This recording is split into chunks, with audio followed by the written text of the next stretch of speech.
पळीमध्ये पाणी घ्या, त्यामध्ये हळद घाला, ती हळदीचं पाणी लक्ष्मी मातेवरती घाला। ओम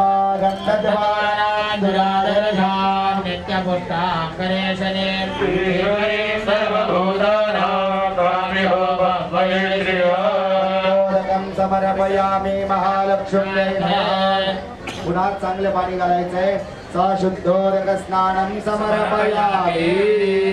महिलांनी देवीला हळद कुंकू व्हायचंय, पुरुषांनी अक्षदा आणि छोटस फूल व्हायचंय। पंचामृत पूजनार्थे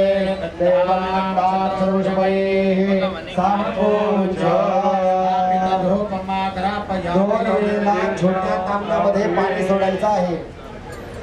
2 बार जल छोड़ना है। धूपमाग्रापयामि दीपं दर्शयामि।